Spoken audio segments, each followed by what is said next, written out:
Hello friends, welcome to this educational platform. आप सभी का आपके अपने इस यूट्यूब चैनल पर स्वागत है। आज के इस वीडियो लेक्चर में हम लोग डीएलएड फर्स्ट सेमेस्टर की मैथमेटिक्स के कोर्स को आगे बढ़ाएंगे और उसमें एक आगे का नया चैप्टर सीखेंगे जिसके अंतर्गत हम लोग बिंदु, रेखा, रेखाखंड, कोणों के प्रकार आदि विषयों पर अध्ययन करेंगे।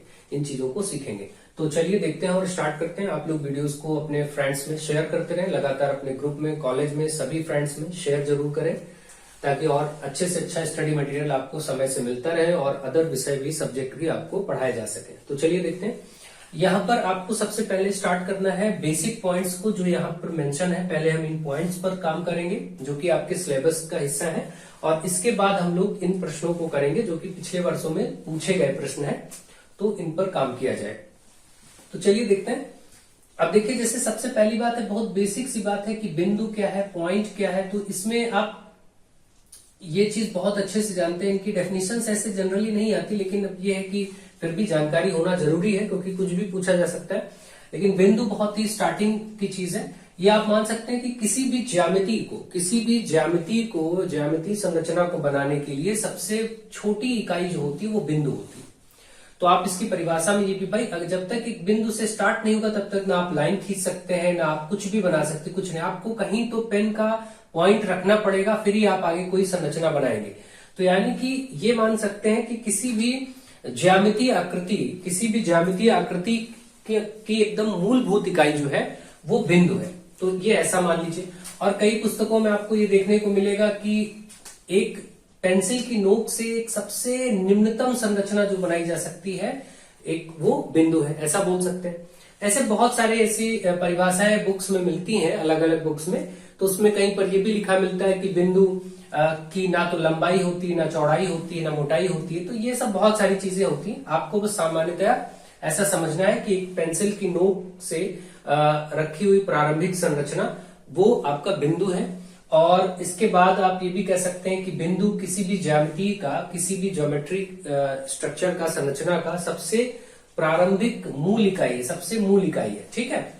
तो सबसे छोटी इकाई अगर पूछी जाए किसी भी ज्यामितीय संरचना की सबसे छोटी इकाई, तो वो बिंदु होगी। तो बिंदु आप समझ गए, बहुत छोटा, बहुत ज्यादा डिटेल करने की जरूरत नहीं है। इसके बाद आते हैं किरण। देखिए, किरण जिसको हम रे कहते हैं इंग्लिश में, तो किरण क्या होता है? किरण के बारे में आप सब बहुत अच्छे से जानते हैं कि किरण किसी एक पॉइंट से स्टार्ट होगा और एक तरफ आप कितना भी ले जा सकते हैं, इस तरीके से। और यहाँ पर जो है तीर का शीर्ष का चिन्ह होगा और ये एक तरफ एक पॉइंट, तो इसका स्टार्टिंग पॉइंट पता होगा, प्रारंभिक बिंदु, जिसको हम इस बिंदु को प्रारंभिक बिंदु कह सकते हैं, जहां से हमने संरचना को बनाना प्रारंभ किया। जैसा मैंने अभी बताया कि बिंदु किसी भी संरचना को प्रारंभ करने के लिए सबसे मूलभूत, सबसे छोटी इकाई है। तो प्रारंभिक बिंदु तो इसका आपको पता है। और उसके बाद जैसे ही आप इस संरचना को, यानी किरण को आप बनाते हैं, तो वो एक तरफ किधर भी, आप चाहे इस तरफ बनाए या इस तरफ बनाए, भाई इस बिंदु से आप इधर भी ऐसे जा सकते हैं, किधर भी जाए आप, कोई दिक्कत नहीं, कैसे भी जाए, लेकिन एक प्रारंभिक बिंदु लेना होगा और फिर उसके हिसाब से कहीं पर आपको बनाना होगा। तो इसका विस्तार अनंत तक हो सकता है, लेकिन प्रारंभिक बिंदु इसमें ज्ञात होता है। जहां से स्टार्ट होगा वो पता होगा, तभी इसको किरण कहेंगे। जैसे आप कोई भी चीज ऐसी करते हैं, मान लीजिए टॉर्च से आप रोशनी जलाते रात में, तो टॉर्च आपका एक तरह से प्रारंभिक बिंदु हो गया और वहां से रोशनी या किरण निकली और फिर उसका विस्तार अनंत है। ठीक है। तो ये बात समझ रहे हैं कि कोई भी किरण होगी, उसका इधर एक तरफ विस्तार अनंत होगा जिसका कोई पता नहीं, अनंत विस्तार, इनफाइनाइट इसका विस्तार होगा। ठीक है। लेकिन प्रारंभिक बिंदु ज्ञात होगा। तो किरण ये है कि जिसको एक तरफ, प्रारंभिक बिंदु से एक और उसका विस्तार अनंत होता है, ऐसी संरचना किरण कहलाती है, रे कहलाती है। तो ये बात आप बहुत अच्छे से समझते भी हैं और आप समझ गए होंगे, आई होप। इसके बाद नेक्स्ट पॉइंट आते हैं किरण के बाद। अब आप देखिए, किरण के बाद अगला पॉइंट, अब बिंदु हो गया, किरण हो गया, इसके बाद है रेखा। तो रेखा यानी जिसको हम लाइन बोलते हैं इंग्लिश में, तो ये रेखा क्या होता है? किसी भी रेखा में ये ध्यान रखिए कि इसके दोनों ओर इसका अनंत विस्तार होता है। यानी रेखा का दोनों ही ओर अनंत विस्तार होगा और इसका कोई अंत नहीं होता, यानी इसके कोई अंत्य बिंदु नहीं होते। इसमें एक चीज कह सकते हैं कि अंत्य बिंदु, एंड पॉइंट्स जिसको कहते हैं, इसके एंड पॉइंट का कोई पता नहीं है कि इसका एंड कब होगा। ठीक है। तो रेखा का कोई अंत्य बिंदु नहीं होता है, दोनों दिशाओं में इसका अनंत विस्तार होता है। द्विविमी एक तरह से आकृति है, चाहे जिधर एक तरह से आकृति की बात करें तो एक ही विमी होगी, क्योंकि ये लंबाई के अनुदिश है तो लंबाई के अनुदिश रहेगा, चौड़ाई के अनुदिश है तो चौड़ाई के अनुदिश रहेगा, तो एक विमीय आकृति बोली जाएगी। लेकिन इसका दोनों छोर पर अनंत विस्तार होता है। इस तरफ भी ये अनंत विस्तारित है और लेफ्ट साइड में भी अनंत विस्तारित है। तो रेखा अपने दाएं एवं बाईं ओर इसका अनंत विस्तार होता है, विस्तार का इसका पता ही नहीं है, और इसके कोई भी अंत्य बिंदु नहीं पता है, एंड पॉइंट्स भी नहीं पता होते। ठीक है, तो ये बेसिक बातें आप सभी जानते हैं, कितना भी इसको बढ़ाया जा सकता है। तो रेखा, अब क्योंकि जैसा आपने देखा रेखा का विस्तार का पता ही नहीं है, तो उसमें आप ये भी कह सकते हैं रेखा खंड, जैसा कि एक वर्ड आ गया रेखा खंड, इसका मतलब रेखा का ही एक खंड यानी पार्ट, हिस्सा। तो अब रेखा खंड की बात करें तो इसको हम बोलते हैं लाइन सेगमेंट। अब ये लाइन सेगमेंट है तो क्योंकि रेखा का तो विस्तार अनंत है, इसका तो पता ही नहीं, लेफ्ट साइड में भी राइट साइड में भी ये कितना भी विस्तारित है, लेकिन इसका एक हिस्सा ले लिया जाए, जैसे ये वाला पार्ट, दो बिंदु से हम ये पार्ट ले लेते हैं, जैसे इसको हम बोल देते हैं सी और डी। तो ये जो सी डी हिस्सा इस समय दिख रहा है, इतना पार्ट सी और डी, ये एक रेखा खंड कहलाएगा, ये एक लाइन सेगमेंट या रेखा खंड कहा जाएगा। नाम कुछ भी हो सकता है, A B C D P Q, कुछ भी एक्स वाई। तो इस तरीके से रेखा खंड क्या है, रेखा किसी रेखा का दो बिंदुओं के बीच की आकृति, रेखा के अंतर्गत किन्हीं दो बिंदुओं के बीच की एक निश्चित आकृति, जिसको हम रेखा खंड कहते हैं, या सामान्य भाषा में कह सकते हैं कि रेखा के खंड को, भाग को, एक हिस्से को ही रेखा खंड कहेंगे। ठीक है, तो ये हो गया। अब आप इस बात को भी समझ गए होंगे, तो बेसिक सारी बातें आपको मालूम होनी चाहिए। रेखा, रेखा खंड हो गया। अब आगे समांतर रेखाएं और असमांतर रेखाएं। देखिए रेखाएं समांतर और असमांतर है, इसके लिए कुछ शर्त आपको पता होनी चाहिए। ये दो रेखाएं समांतर है, इसके लिए विशेष बात यह है कि इनके मध्य जो दूरी है ये हर जगह समान होनी चाहिए। मैं अगर कहूं ये रेखा x है और ये रेखा y है, तो ये रेखा x और y आपस में समांतर तभी कही जाएगी जब x और y दोनों रेखाओं के मध्य दूरी प्रत्येक बिंदु पर समान हो। मतलब यहां से यहां की दूरी समान हो, तो इस बिंदु से इस बिंदु की, कोई भी बिंदु क्यों ना लें, कहीं भी देखें तो वो दूरी हर जगह समान हो। जैसे यहाँ 5 सेंटीमीटर, तो हर जगह 5 सेंटीमीटर ही रहे, तभी वो दोनों रेखाएं आपस में समांतर कहलाएंगी। यानी कि समांतर रेखाओं की परिभाषा के अंतर्गत आप ये बोलेंगे कोई भी किन्हीं दो रेखाओं को समांतर तभी कहा जाएगा जब उनके मध्य प्रत्येक बिंदु पर दूरी समान हो। तो ये बात आप समझ गए। बनाने को कैसे भी बना सकते हैं, ऐसे भी बनाएंगे। तो यहाँ पर बस ये दूरी, आपका ये जो गैप दिख रहा है, ये समान होना चाहिए। जैसे आपके घर में लैडर सीढ़ी होती है, सीढ़ी भी देखिए आप इसी तरीके से बनी होती है, और ये जो इसमें डंडे लगे होते हैं समान होते हैं, बराबर होते हैं। तो कैसा भी हो सकता है, समांतर रेखाएं ऐसे भी हो सकती हैं, वर्टिकल और हॉरिजॉन्टल, ऊर्ध्वाधर या क्षैतिज, कैसी भी हो सकती हैं, लेकिन उनके बीच में दूरी जो है हमेशा, यहां से यहां के बीच की दूरी हमेशा समान रहनी चाहिए। तो इसका मतलब वो रेखाएं समांतर कही जाएगी। आई होप आप इसकी बात समझ गए। जैसा कि वर्ड ही है समांतर, समान अंतर। समांतर का मतलब ये जब अंतर समान हो, ये वाला अंतर समान हो। ठीक है, तो समांतर को इंग्लिश में पैरेलल लाइंस कहते हैं। ठीक है, ये सब चीजें आप सभी जानते हैं, लेकिन फिर भी क्योंकि चैप्टर का हिस्सा यही है तो इसको हमें समझना होगा एक एक बात को, इसलिए हम लोग इसको पढ़ रहे हैं, नहीं तो कोई दिक्कत की बात नहीं है।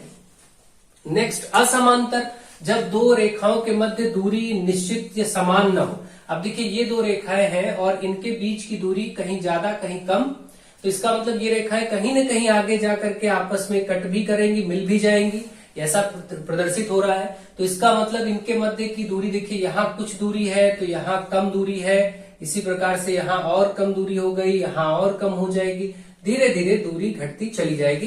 यानी कि आप देख रहे हैं कि इन दोनों रेखाओं के मध्य जो दूरी है वो समान नहीं है, इसलिए ये रेखाएं समांतर नहीं बल्कि असमांतर यानी नॉन पैरेलल लाइंस है। ठीक है, तो ये बात भी आपको क्लियर हो गई, तो आप इन चीजों को ध्यान रखेंगे।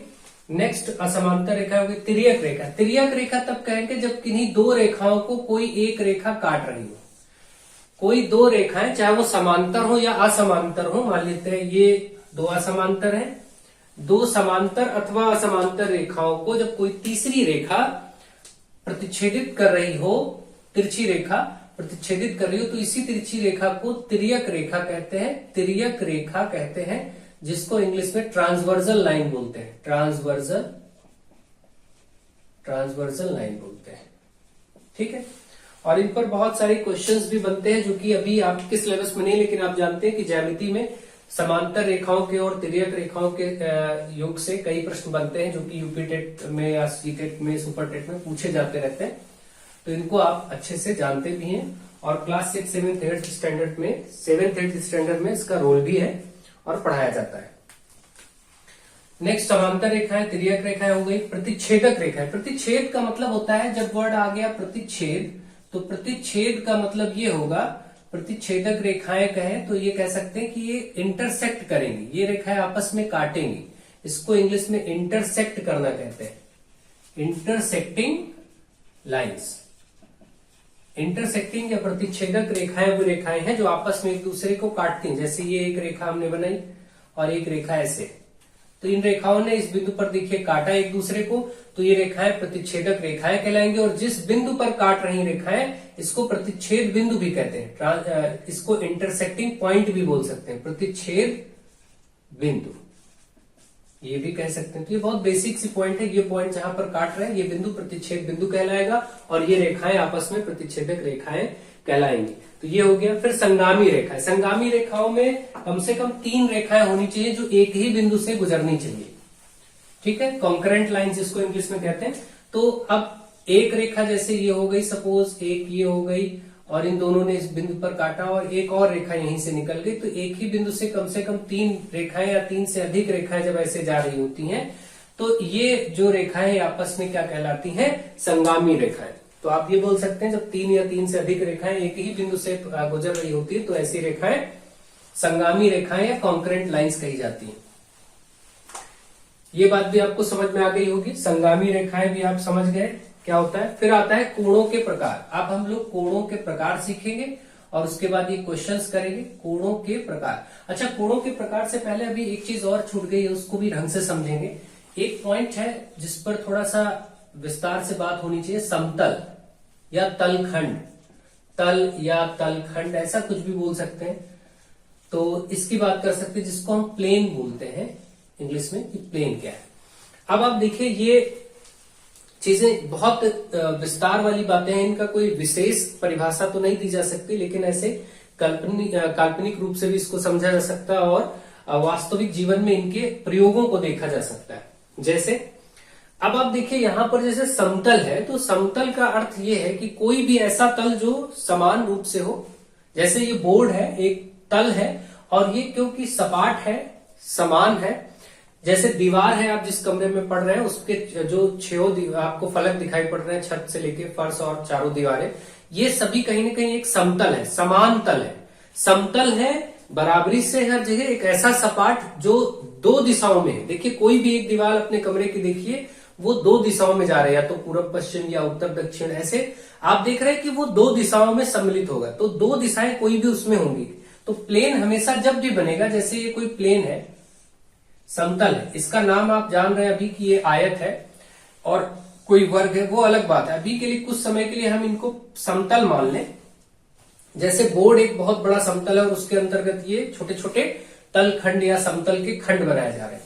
तो आप ऐसा समझिए कि स्पेस में या निर्वात में आप कल्पना कर सकते हैं कि बहुत सारे ऐसे समतल सपाट हो सकते हैं जिनके अंतर्गत कई ऐसे तलों की संरचना सोची जा सकती है।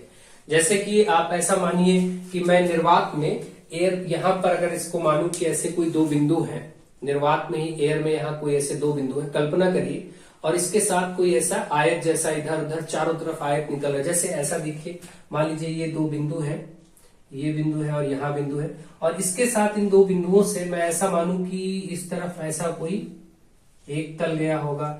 फिर ऐसा भी मान सकते हैं कि इसी के साथ ऐसे दूसरा तल जाएगा, ऐसे इसी के साथ कोई तीसरा जा सकता है, इसी के साथ इधर भी बहुत सारे ऐसे जा सकते हैं तल। तो इन तलों की कोई लिमिट नहीं है, कितने भी तल क्यों ना लिए जा सकते हैं। यहाँ की तरफ ऐसे ले जाए, ऐसे, तो कितने भी तल हो सकते हैं, 2 बिंदुओं से मिल करके कितने भी अनंत तल बनाए जा सकते हैं। ये चीज आप समझ पा रहे होंगे, कहीं भी आप ड्रॉ करें तो ऐसे अगर हम 2 बिंदुओं की कल्पना करें तो उनसे होकर के अनेकों तल गुजर सकते हैं, अनेकों समतल गुजर सकते हैं। तो ये प्रश्न आप देखिए यहाँ पर थर्ड क्वेश्चन में पूछा भी गया, दो बिंदुओं से होकर कितने समतल खींचे जा सकते हैं, तो दो बिंदुओं से होकर के अनंत समतल खींचे जा सकते हैं। लेकिन अगर बिंदु 3 हो गए, जो ये प्रश्न है क्वेश्चन नंबर 3 भी इसी समय कर लेते हैं, 3 बिंदुओं से कितने समतल खींचे जाएंगे, तो 3 बिंदु अगर हो गए, 2 बिंदु से तो कितने भी खींचे जा सकते हैं। आप ये चीज देख रहे हैं कि 2 बिंदु है तो भाई ठीक है, यहां से यहां ऐसे करके कितने भी समतल क्यों नहीं खींच सकते, आप कितने भी समतल खींच सकते हैं, ठीक है, कोई लिमिट नहीं। लेकिन अगर बिंदु हो गए 3, तो पहले तो एक फिक्स संरचना बन जाएगी त्रिभुज की, और ये समतल होगा त्रिभुज का, और ये फिर एक ही तल बन सकता है जो त्रिभुजाकार होगा। तो यदि बिंदु 3 है तो उनसे समतल एक ही बन सकता है, लेकिन यदि बिंदु 2 है तो उनसे होकर के निर्वात में कितने भी समतल खींचे जा सकते हैं, यानी अनंत समतल खींचे जा सकते हैं। ये पॉइंट याद रखिए, जब बिंदु 2 होंगे तो उनसे अनंत समतल खींचे जा सकते हैं। तो प्रश्न नंबर 3 आपका आंसर हो गया। और बिंदु जब 3 होंगे तो 3 बिंदुओं से होकर के एक ही समतल बन सकता है, ये भी बात याद रखिए। क्वेश्चन नंबर 3 आपका हो गया है, इसको ध्यान रखेंगे, ठीक है। तो इसी तरीके से समतल की कल्पना आप कर सकते हैं। जैसे आप जिस कमरे में बैठे, सोचिए इसमें किसी एक दीवार को लीजिए और सोचिए इसका अनंत विस्तार हो सकता है कि नहीं, क्योंकि घर की सीमाएं तो बंधी हैं, लेकिन आप निर्वात की सीमाएं, जो आपका वातावरण है, जो ब्रह्मांड है, उसकी तो कोई सीमा नहीं है। तो उसमें आप कल्पना करिए, ऐसे अगर कुछ तल जा रहे हो तो कितने तल हो सकते हैं।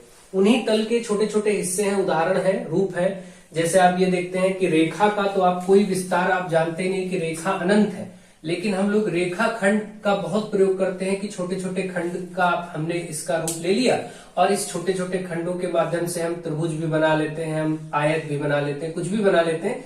तो इस तरीके से क्या है, रेखा के खंड को तो हम अपनी सुविधा के लिए देख रहे हैं, इसका छोटा स्वरूप अपने जीवन में ज्यामितीय आकृतियों में, प्रकृति में देख सकते हैं, नेचुरल रूप से भी देख सकते हैं, लेकिन संपूर्ण रेखा की कल्पना कर पाना बहुत ही कठिन है। इसी प्रकार से छोटे छोटे तल के खंडों को, तल के खंड तो हम देख सकते हैं, प्लेन के जो सेगमेंट्स हैं वो देख सकते हैं, लेकिन संपूर्ण प्लेन जो आप एक कल्पना करें ब्रह्मांड में, तो उसकी नहीं कर सकते। ऐसे अनंत प्लेन समतल इसमें समाहित हैं, और उन समतलों के छोटे स्वरूप हैं ये वर्ग, आयत और ये सब चीजें जो आप देख रहे हैं।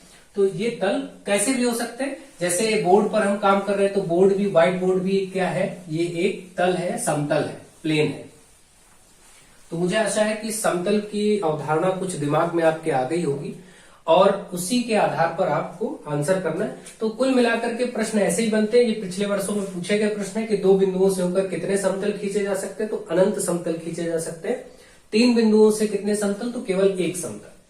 अब हम लोग पहुंच गए थे कोणों के प्रकार को समझना था, तो कोणों के प्रकार में आते हैं टाइप्स ऑफ एंगल्स, यानी कोणों के प्रकार, टाइप्स ऑफ एंगल्स।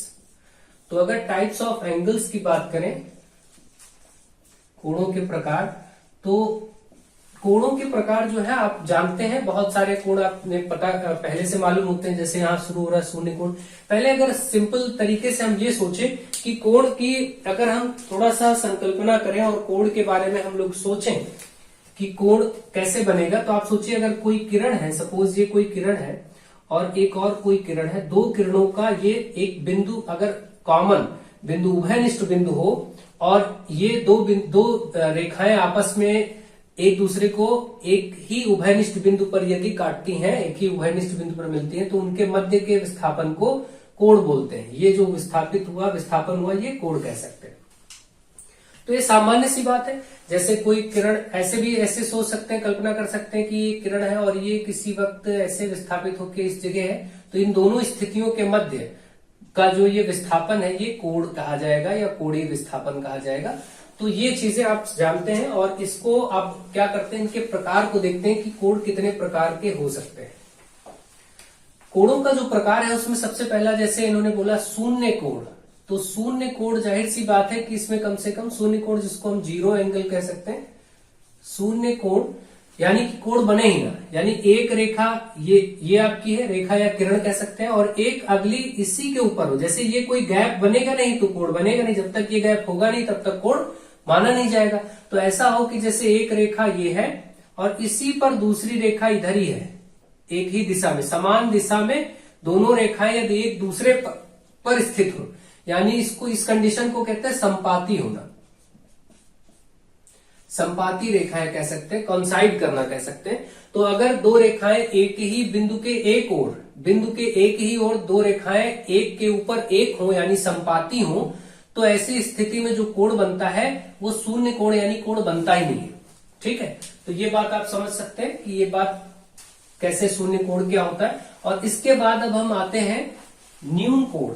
इसके बाद अगला कोण का प्रकार है न्यून कोण। न्यून कोण जिसको इंग्लिश में एक्यूट एंगल कहते हैं, एक्यूट एंगल। न्यून कोण क्या होता है? ऐसा कोण जो 0 डिग्री से लेकर के 90 डिग्री के मध्य होता है। ठीक है, या ऐसे कह सकते हैं 0 से 90 डिग्री के मध्य हो, या 90 डिग्री से कम के जितने भी कोण होंगे वो सब न्यून कोण होंगे। तो आप ये चीज आपको परिभाषा पता। और न्यून कोण बनने के लिए आप सभी जानते हैं कि एक रेखा जैसे ये है तो दूसरी आपकी ये, जैसे ये हो गया कुछ 10 डिग्री हो गया या 30 हो गया, 60 हो गया, कुछ भी हो गया, और एक ऐसे फिर सीधी 90 डिग्री का कोण बनेगा। तो जब 90 और ये अगर 90 है तो इनके मध्य जितने कोण बनेंगे ये सभी ये न्यून कोण कहलाएंगे, यहां जितने कोण बन रहे हैं। ठीक है, तो इस तरीके से आप सभी जानते हैं ऐसे सभी कोण जो 0 से 90 डिग्री के मध्य होंगे वो न्यून कोण कहलाएंगे, एक्यूट एंगल। इसके बाद आता है फिर एग्जैक्टली 90 डिग्री को क्या कहते हैं, ये भी आप सभी जानते हैं, क्या बोलते हैं? समकोण। अगर कोई कोण 90 डिग्री का ही है तो उसको हम राइट एंगल या समकोण कहते हैं। अगर कोई कोण 90 डिग्री का है, बिल्कुल सीधी दो रेखाएं ऐसे आपस में मिल रही हो, रेखा या किरण कह लीजिए, तो ये क्या होगा? 90 डिग्री का कोण कहा जाएगा और इसको राइट एंगल या समकोण कहा जाता है। समकोण या 90 डिग्री का कोण कह सकते हैं। तो यही समकोण होता है जब 90 डिग्री एग्जैक्टली हो, ऐसा कोण जिसका मान कितना हो? 90 डिग्री। देखिए 90 पर ऐसे 0 लिखते हैं छोटा सा, तो इसको डिग्री में प्रदर्शित करते हैं। कोण को किस में प्रदर्शित करते हैं? छोटा सा ऐसे डिग्री का चिन्ह बनाते हैं। ये आपका डिग्री में, या एक तरह से रेडियन में भी कहते हैं। तो रेडियन में जो मान होता है वो पाई के टर्म्स में होता है। पाई का मान इसीलिए जब भी होता है कोण में, एक पाई 180 डिग्री के बराबर होता है। रेडियन में पाई में जब लिखा जाता है तो एक पाई 180 के बराबर होता है। तो 90 डिग्री को क्या कहेंगे? पाई बटा 2, क्योंकि ये 180 को जब 2 से भाग करेंगे तभी 90 आएगा। तो एक समकोण मतलब पाई बटा 2 और पाई मतलब 180 डिग्री। तो ये सब चीजें आप सभी जानते हैं और बेसिक बातें। अब चलिए समकोण के बाद हम लोग आते हैं अगले प्रकार पर। देखिए प्रकारों में अगर यहां पर ध्यान दें तो शून्य कोण हो गया, न्यून हो गया, समकोण हो गया, और अब अधिक कोण आते हैं। अधिक कोण, ठीक, अधिक कोण जिसको हम ऑब्ट्यूस एंगल कहते हैं। ऑब्ट्यूस एंगल, अधिक कोण। तो ऑब्ट्यूस एंगल यानी अधिक कोण क्या होता है, इसको देखिए। अधिक कोण ऐसा होगा जो 90 डिग्री से बड़ा होगा और 180 डिग्री से छोटा होगा, यानी इसके मध्य। 180 डिग्री से कम सभी कोण क्या कहे जाएंगे? अधिक कोण कहे जाएंगे, और 90 से 180 के मध्य। तो ऐसे कोणों को आप एक तरह से देखें तो ये होगा, कुछ स्ट्रेट अगर करते तो 90 हो जाएगा, तो कुछ इस टाइप से बनेंगे, जैसे इस टाइप से दिखेंगे, थोड़ा सा ज्यादा गैप दिखेगा, ऐसे आपका ये हो गया। ये सब अधिक कोण है। ठीक है, इन कोणों का मान 90 से बड़ा है। जैसे मान लीजिए ये 130 डिग्री है, ये वाला 145 डिग्री है। इस तरीके से अगर आप देखते हैं तो ऐसे कोण जो 90 से 180 के मध्य जिनका मान होगा वो कोण अधिक कोण कहलाएंगे या ऑब्ट्यूस एंगल कहलाएंगे। ठीक है, ये बात भी आपको बिल्कुल क्लियर हो गई होगी, मुझे आशा है। अब इसके बाद आते हैं और देखते हैं नेक्स्ट प्रकार जो कि है अधिक कोण के बाद सीधे ऋजु कोण। ऋजु कोण या इसको सरल कोण भी कह सकते हैं, और जिसको इंग्लिश में स्ट्रेट एंगल कहते हैं। स्ट्रेट एंगल, ऋजु कोण, ये एग्जैक्टली 180 डिग्री का होगा। 180 डिग्री कब बनेगा? सोचिए, जब एक रेखा का इधर जो विस्थापन है वो ठीक कोण बनाते बनाते विपरीत अपने हो जाए, ऐसे। ठीक है, कोई रेखा विस्थापन करते करते करते करते जब ठीक अपने विपरीत स्थिति में आ जाती है तो इस स्थिति में जो कोण बनता है वो 180। इसका मतलब एक सीधी रेखा का जो कोण मान होता है वो 180 डिग्री होता है। किसी बिंदु पर सीधी रेखा में या रेखाखंड में किसी बिंदु पर अगर कोण का मान पूछा जाए तो ये 180 डिग्री होता है, और इसी को ऋजु कोण, ऋजु मतलब सीधा, स्ट्रेट, यानी स्ट्रेट लाइन, सरल रेखा या सरल कोण भी कह सकते हैं। 180 डिग्री मान को ऋजु कोण कहा जाता है। ठीक, ये बात आप अच्छे से समझ गए होंगे और जानते भी हैं। ठीक है, इसी तरीके से अगर आपसे कभी ऐसे बन जाए और दो रेखाओं का कोई क्वेश्चन बन जाए, यहां पर 60 डिग्री दे दिया जाए तो ये वाला अपने आप 120 हो जाएगा, क्योंकि टोटल मान 180 होगा, है ना। इस तरीके से कई बार छोटे छोटे क्वेश्चन पूछ लिए जाते हैं, और बाकी इसमें तो खैर आप में पूछने की कोई चांसेस नहीं है। तो ऋजु कोण या स्ट्रेट एंगल 180 होता है। डेफिनेशन परिभाषा के रूप में ही पूछ सकते हैं। अगला पार्ट है वृहत कोण। वृहत कोण, तो वृहत कोण को इंग्लिश में रिफ्लेक्स एंगल कहते हैं। Reflex angle.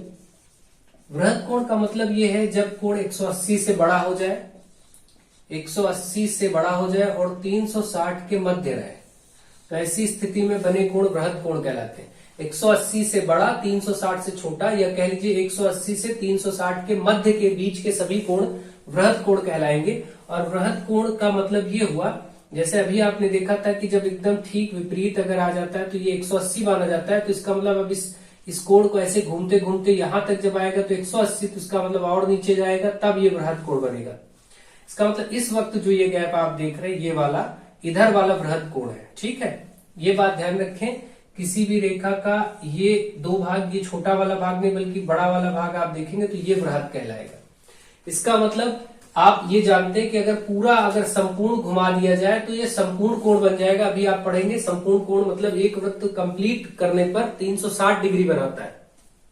ठीक है, यानी कि अब इस स्थिति में अगर आपसे वृहत कोण में एक लघु कोण यहां पर दिया गया हो, आपसे कहा जाए कि ये 40 डिग्री है, तो इधर वाला वृहत कोण इसका कितना होगा? अगर एक 40 कोण है तो इसका वृहत कोण बताइए। तो 360 से घटा लीजिए 40 को, 320 बचा, ये वृहत कोण है। अगर यहां पर आपसे कहा जाए कि ये वाला कोण आपका 160 डिग्री है, तो आप ये इसका वृहत कोण बनाइए, बताइए बड़ा वाला, ये जो ये वाला है, ये कोण बताइए। तो कुल मिला के 360 से 160 घटा लीजिए तो 200 डिग्री ये आंसर हो जाएगा।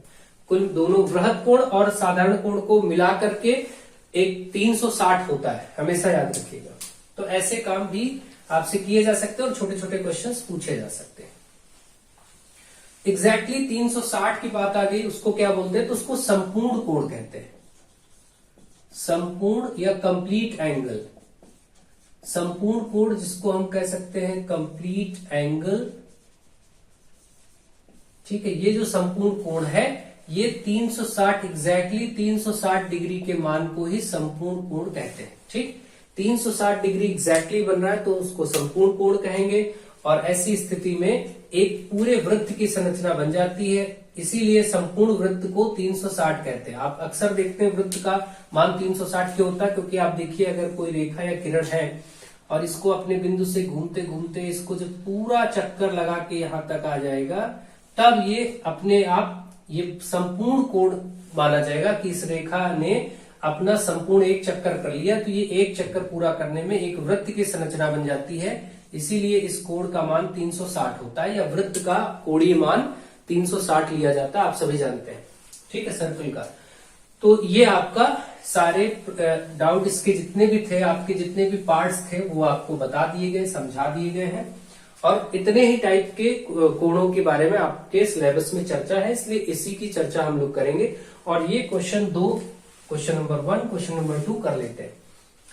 समतल में स्थित किसी एक बिंदु से कितनी रेखाएं खींची जा सकती हैं? देखिए अगर एक बिंदु है तो इससे कितनी भी रेखाएं जा सकती हैं। भाई ये एक रेखा गई, इधर एक रेखा गई, अनंत रेखाएं जा सकती हैं। समतल में स्थित कोई एक बिंदु, समतल का मतलब समझिए बोर्ड पर ये एक बिंदु था, तो इससे आप देख सकते हैं ना कि इससे कितनी भी अनंत रेखाएं खींची जा सकती हैं, कोई लिमिट नहीं है। तो इसका मतलब समतल में स्थित किसी एक बिंदु से अनंत रेखाएं खींची जा सकती हैं, ये बात याद रखिए। ठीक, किसी एक बिंदु से जो समतल में हो अनंत रेखाएं खींची जा सकती हैं। क्वेश्चन नंबर 1 का आंसर हो गया। नेक्स्ट क्वेश्चन नंबर 2 की बात है, किसी समतल में स्थित किन्हीं दो बिंदुओं से अगर समतल में दो बिंदु ले लिए गए तब तो ये फिक्स हो गया कि इनसे एक ही रेखा जाएगी, बस एक ही रेखा जाएगी, चाहे जितना दूर आप ले जाइए, क्योंकि इन दोनों को सम्मिलित करके एक ही रेखा हो सकती है और कोई रेखा नहीं हो सकती। ठीक, तो इसका मतलब समतल में यदि दो बिंदु हैं तो केवल एक रेखा खींची जा सकती है। ठीक, इस प्रश्न का आंसर है केवल एक रेखा, और इसमें इसका आंसर है अनंत रेखाएं खींची जा सकती हैं, क्वेश्चन नंबर 1 का। और यहां पर दो बिंदुओं से होकर कितने समतल खींचे जा सकते हैं, तो अनंत समतल, और 3 बिंदुओं से होकर कितने समतल या प्लेन बनाए जा सकते हैं, तो वो सिर्फ एक ही हो सकता है। इस प्रकार से इस चैप्टर के सभी प्रकार के प्रश्न जो आपसे पूछे जा सकते हैं, या जितने प्रकार के पाठ्यक्रम में आपकी चर्चा थी, वो सभी बिंदु समाहित किए जा चुके हैं और उन पर डिटेल में चर्चा आपसे की जा चुकी है। यदि आपको क्लासेस अच्छी लगती हैं और आपके लिए लाभदायक है तो आप अपने मित्रों को जरूर जोड़ें, उनसे बताएं, अपने कॉलेज फ्रेंड्स, बाकी रिलेटिव्स हैं या कहीं भी आप अपना वीडियोस को शेयर करते रहे ताकि लोग जुड़ते रहे और आपको बेहतर से बेहतर शिक्षा आगे प्रदान की जाती रहे। अदर सब्जेक्ट भी डील किए जाए ताकि आपके सहयोग के कारण ही ये सब संभव हो सकता है। यदि आप सभी सहयोग करते हैं तो जरूर आपके लिए बेहतर से बेहतर स्टडी मटेरियल हर एक सेमेस्टर के लिए और हर एक एग्जाम के लिए अवेलेबल कराया जाएगा। सो आप सबका बहुत बहुत धन्यवाद। Thank you to all of you.